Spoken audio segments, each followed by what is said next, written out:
Hi, everybody, and welcome to Module 1 of Speak Your Truth. I'm Helen McConnell. And I'm ToiAnn Hanson. And we're just super excited that you're here with us.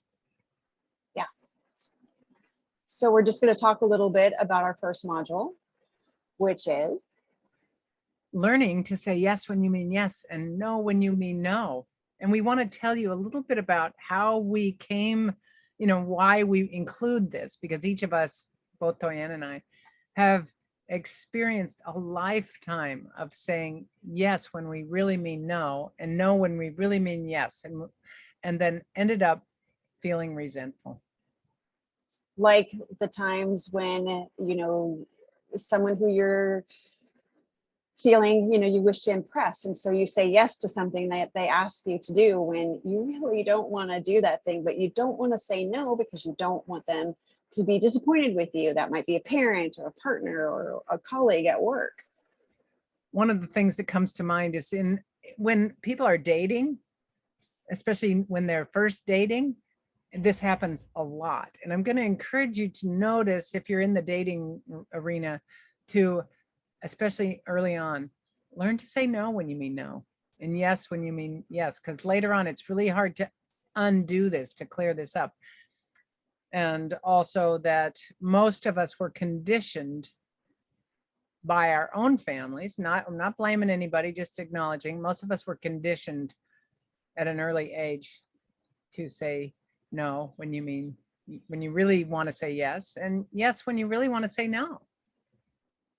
Again, because it shows a little bit of who we are. We want to please people. It's our nature to want to please, and so we end up doing just that, saying yes when we really don't want to do something, and no when we do really want to do something. We don't want to look selfish when we say yes, I want to do that, or we don't want to feel like we're self-inviting, or that we're going to put anybody else out. Like, I don't want to bother that person. Out. Yeah, we'd rather. Yeah. I mean, I know in my experience, we call it the fear of rejection or the fear of abandonment, but I think growing up, I would never have used those words, that I was going to be rejected, but really that I was going to get in trouble.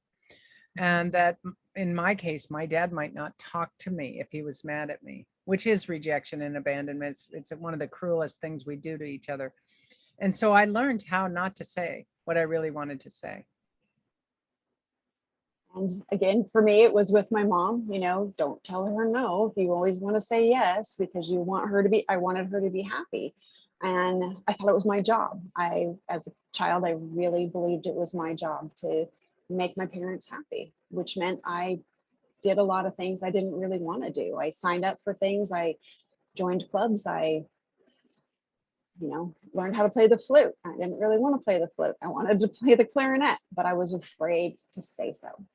I've had clients in the past who told me they became attorneys or doctors to please a parent when they didn't really want to in the first place. And then once they did it and went to law school and passed the bar exam, they're like, oh, I really hate this now. How am I going to get out of this? Or felt like there was just no hope to ever get out of it. They were never going to get out of it. That's not true, but yeah. So the sooner we can begin to say yes when we mean yes and no when we mean no, the sooner we can begin the experience of radical self-care. Super important. Super important. And to know when you say yes to something that you may be saying no to something else. If I agree to give you my weekend, then I can't put anything else in my weekend. Yeah. And when I say no to something, I'm opening up a yes, a different yes. So where do you want your yeses to be? And we don't expect you to figure this out overnight, but to begin to notice. You can catch yourself mid-sentence going, sure, I'll do that, and go, oh, no, I don't want to do that. And it's okay to rewind yourself a little bit and say, you know what? You can practice this phrase. On second thought, now that I think about this, I don't really want to do that. Oh, imagine saying that to your mother or your sister or your best friend. I don't really want to do that. Or your lover, or and feel how that feels. And we want you to bring any personal events or experiences to the live call so we can do some tapping around it. Yeah, can't wait for that. Okay.